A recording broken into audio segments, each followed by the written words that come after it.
Hi guys, welcome back to Anything Goes. It's Thomas. Nice to see you again.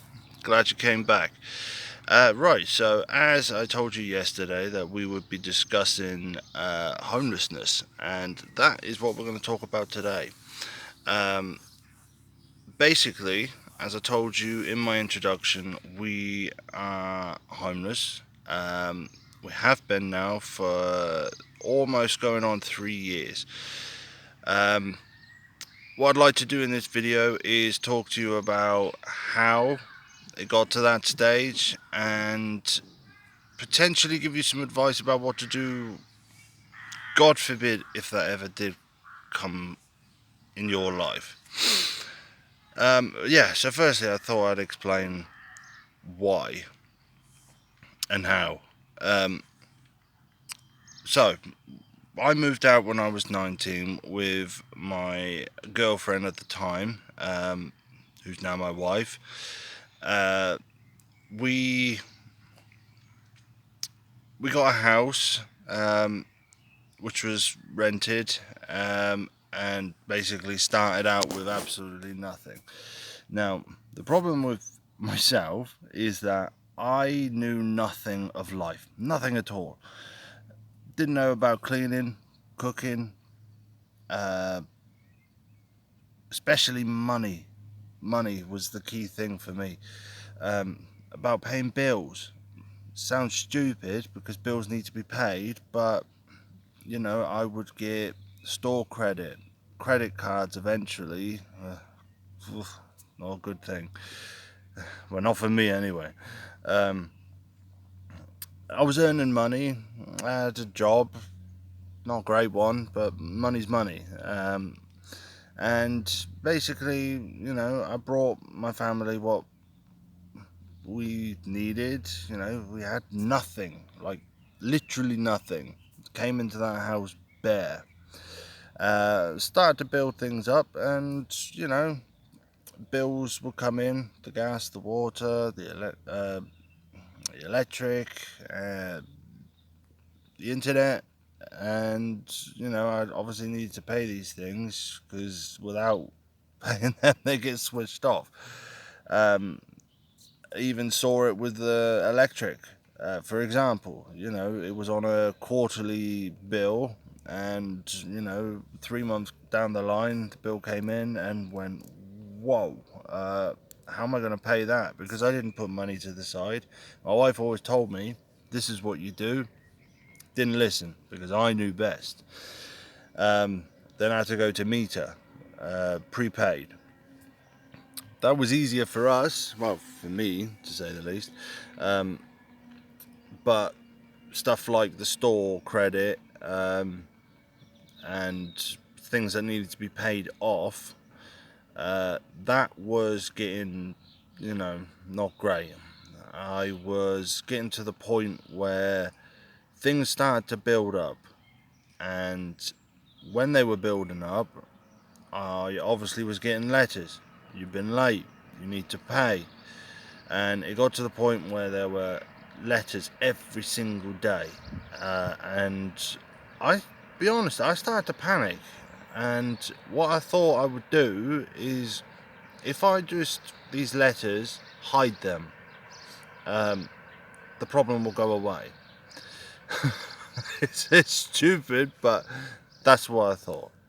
But unfortunately, creditors do not disappear. If you owe something, they want it back, and they'll come for it with a passion. Money is quite an evil thing, You need it to live, but people will do anything to have it. Yeah, so I was getting knocks on the door. Even got to the point where I would pretend I was not there and hid.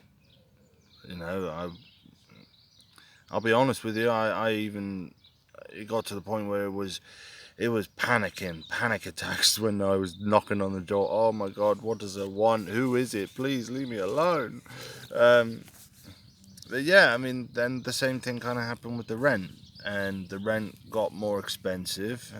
They put the rent up, and eventually it got to the stage where, because I wasn't earning a lot, the housing benefit didn't cover the full amount of rent, and then that just slowly went up and up and up and up to the point where I got another letter through the door, which I knew about, um, and I didn't tell anyone. That letter basically said, if you don't pay and sort this out, then we're going to kick you out. And sheer panic. But again, what did I do? Hid it. Please, just forget about it. It's not happening. Then I got another letter. You are being evicted. And I did not know what to do. So I mean, fortunately, there was a bit of luck with me at this point, because I went to the council and said the rent's too much. We're being evicted, and they got us to a house which was a dump. Um, it was a puppy mill before we got in there, and just on the day that we were actually evicted, got a knock on the door saying you've got 30 minutes, get your stuff and get out. I will never forget the look on everyone's face when I had to tell them we've got to leave and leave right now. The guilt that I had was beyond you can't imagine, because at the end of the day, I caused this. I caused my family to not have a roof over their heads. And it still eats me up because it was my doing, my fault. I But like I said, there was a little bit of luck with us, because the council did actually find us somewhere to go, and we went there, and that was fine. I mean, it was horrible. It stank of wee. There were fleas. Like I said, it was a puppy mill, so you can imagine how the place looked and stank. But it was a roof, and it was fixable. And I spent the next 11 months trying to fix this. Um, and basically, the same thing happened again. And there we were. Knock on the door. Get out. Letters being hidden. Everything starting again.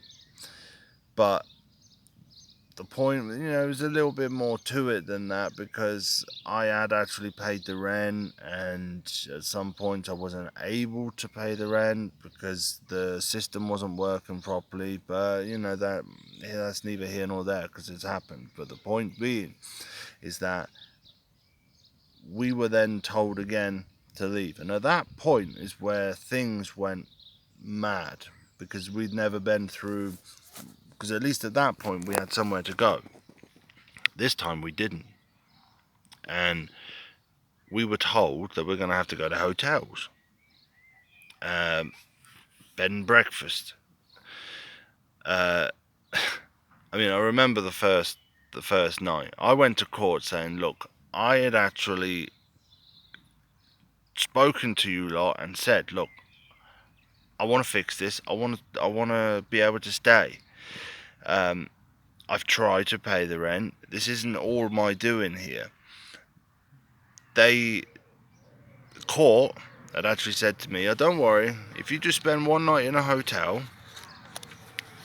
come to court tomorrow, we'll have all sorted, you can be back in the house the following day. Came out and went to my kids and my wife, look, I know this is not ideal, but we'll manage. We'll manage. It's just one night and we'll be going back home.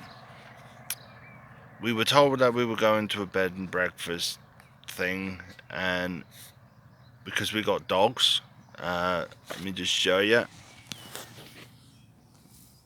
Maggie, there she is. That's one of them. I had to sneak her and our other dog of similar size into the hotel because they didn't allow dogs, and this was in the height of summer. If I'd have left the dogs in the car, they would have been cooked proper hot dogs, you know what I mean? That was interesting to try and get everyone in with two dogs under my jumper, um, trying to keep them quiet and stop wiggling around. Oh god, it was awful, but we got through that, and we were told, look, you're gonna have a house. I thought, yeah, great, but I didn't know that was only a temporary place. Yeah, I mean, that place that they chucked us in was even worse. It was, oh, for God's sake, it had damp everywhere. If you can imagine, like, the scummiest place to live with the scummiest people around, that's where we were. But again, beggars can't be choosers. So we just, we go on with it. And we were then told, unfortunately, that you're intentionally homeless. We're finding you intentionally homeless. So our duty of care, from what the council had said, is done. There's nothing else that we're going to do for you, so get on with it. Figure it out yourself. And I went, what am I going to do? Seriously, where am I going to turn? I haven't spoken to my parents in 10 years. I don't have any friends. I don't have any other family. And they said, well, get on with it. It's your decision. You've got to figure it out. But then at that point, we then only had one option, and that was to go to them. I mean, it wasn't a comfortable thing to do, but for the sake of my family, for the sake of my children, you swallow your pride and you just get on with it. So we did, and that's where we are right now. But a lot of things happen between there and now that I wish I knew the information I know now back then, because that would have been a massive help. And if there's anything of this that resonates in you, that sounds familiar, or just take the time and think about it, because this is the most scariest thing that could ever happen. When you get a knock on the door, when you get a letter saying that's it, it's game over, you're out, and you don't know what to do, you don't know where you can turn, the fear, the panic is unreal. I mean, we've spent countless hours on the phone, on the internet. The amount of tears we've shed over all of this, I don't know, it's a heartbreaking situation, but the good thing is that there's always some help if you know where to look. Now, if I can just explain to you some of the things that is super important to know, key points. Firstly, if anything like this does happen, if there is any way that this could happen to you, the most important thing, do not panic. If you panic, you are not going to be able to do anything right. You're not going to be able to make proper decisions. You're not going to be able to deal with the situation, because just having a meltdown, I'll be honest, I've done it. But when you do, what good does that do? You must relax, take a breath, and think about what your next step is. Because if you don't know what you're going to do, what are you going to do? Right, so some of the things that are important to do. Letters. Don't ignore them. I can't stress that to you enough. Make sure you read letters properly and understand fully what the letter is explaining. If you are asked to go to meetings, make sure you actually attend. Because if you don't, how does that look? It looks like you don't care. It looks like the situation isn't serious. And if you're not taking it serious, they're not going to. You need to be on their balls constantly. What are we going to do? How can you help? I'm desperate. Please, please, please help me fix this. And you've got to be able to jump over your own shadow. To put your hands up and admit what's gone wrong. To uh to say, look, I need help. There's nothing wrong with asking for help. It's it's nobody can go through life without some support. No matter where it's from, you need someone that you can ask, what are we going to do? Now, what I need to say there, two important places, no matter what part of the country you're from, citizens' advice. I know that sometimes they can be not too helpful, but when the shit hits the fan, especially in matters of housing, and especially in regards to evictions and homelessness, they can actually help you. They can point you in the right direction, tell you exactly what the law is and what you can and can't do. Now, another thing is, if you are asked to go to court, make sure you attend. Do not put your head in the sand and pretend nothing's happening, because if you don't attend, same thing. It looks like you don't care. And also, the court day will still happen whether you're there or not.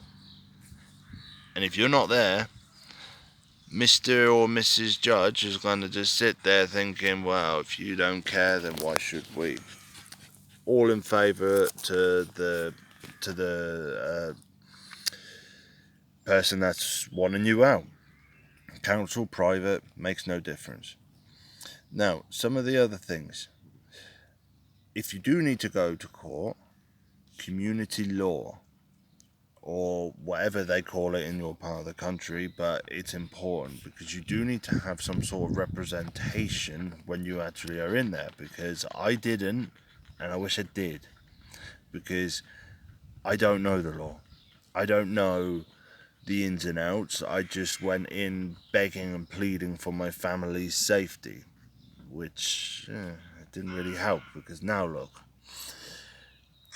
if you are found intentionally homeless, you have 28 days to appeal.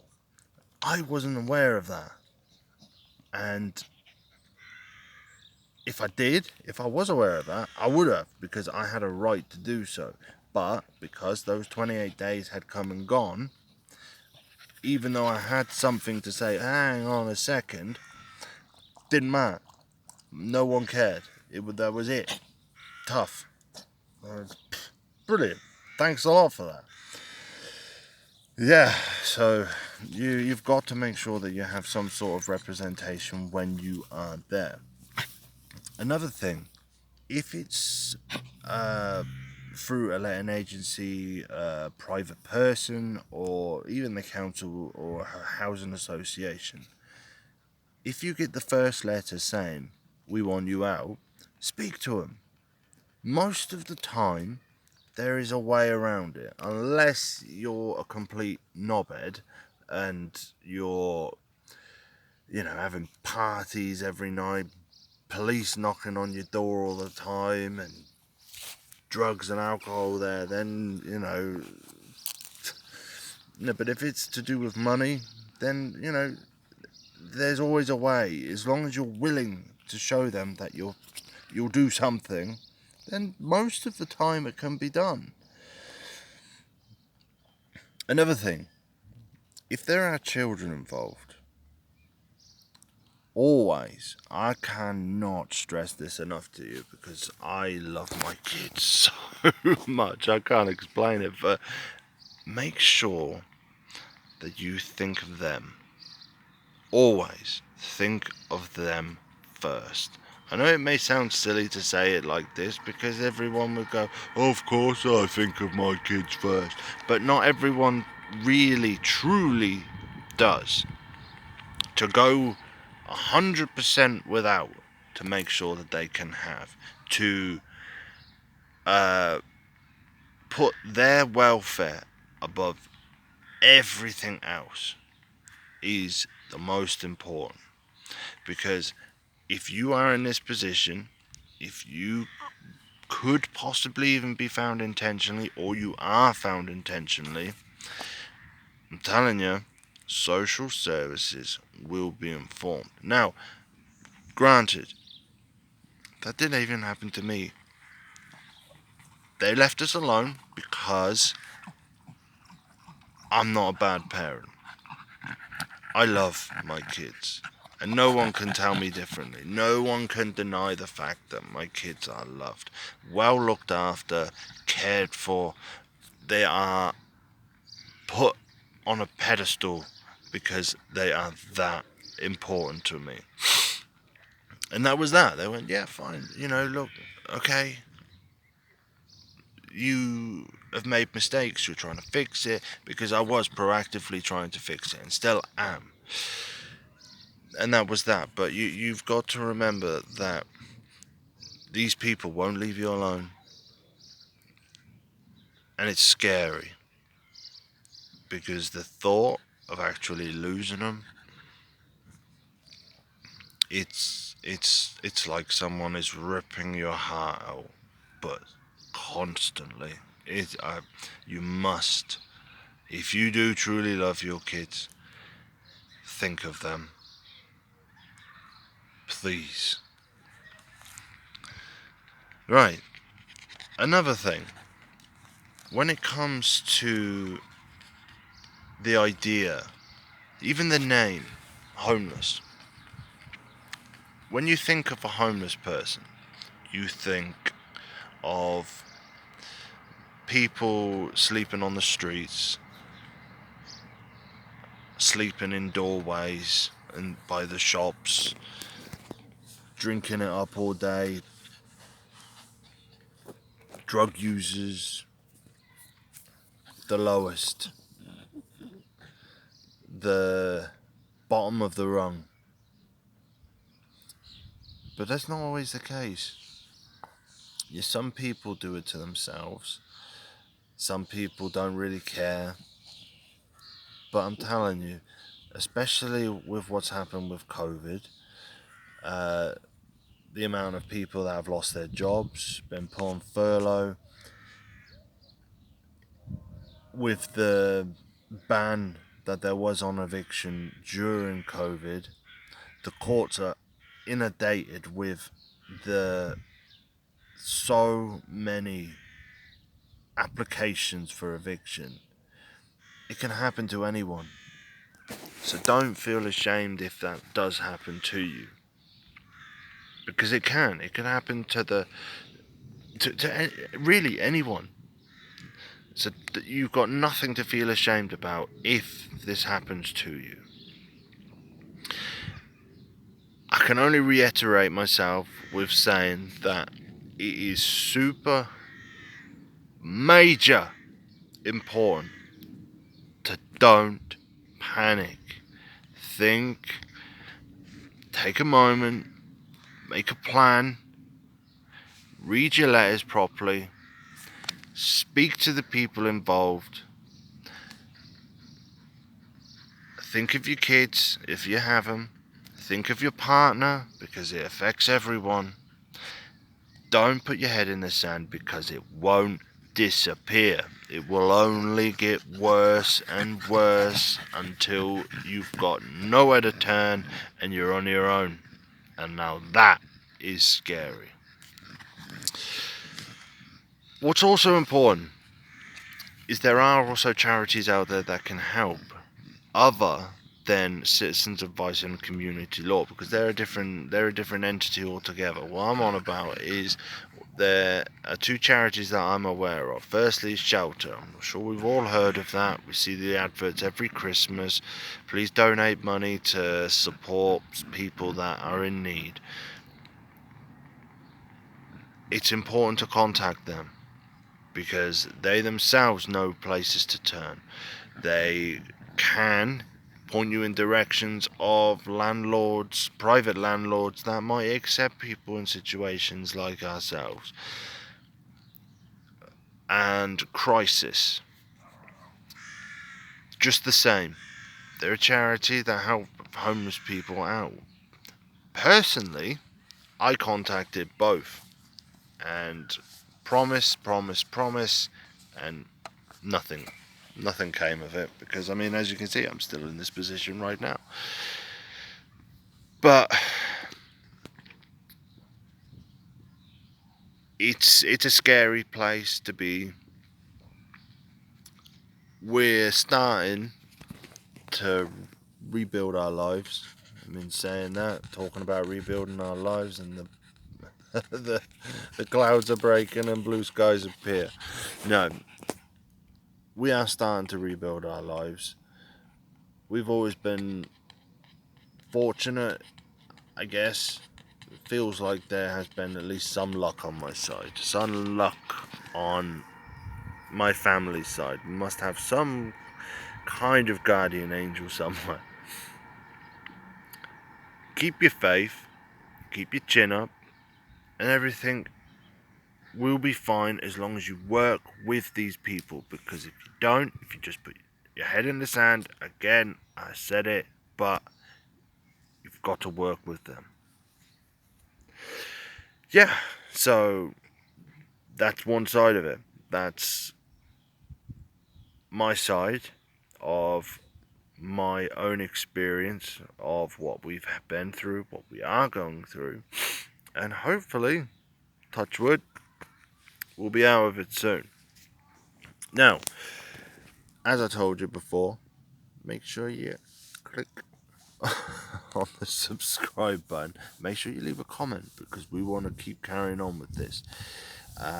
Tomorrow, I'll be putting on a new video. Hopefully one of you will leave a comment. If not, we'll come back tomorrow and we'll speak about something else.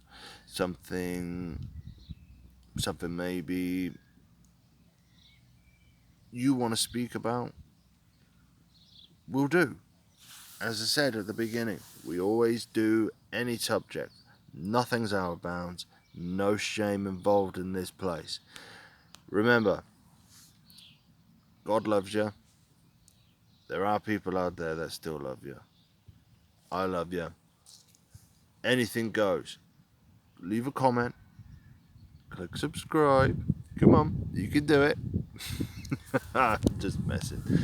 No, but I'd appreciate that. And we'll keep doing this every day. Come back. We'll talk about something different. Anything you want to talk about, just ask and we'll do it. Righto. Peace out. See you tomorrow. Anything goes. See ya. Bye.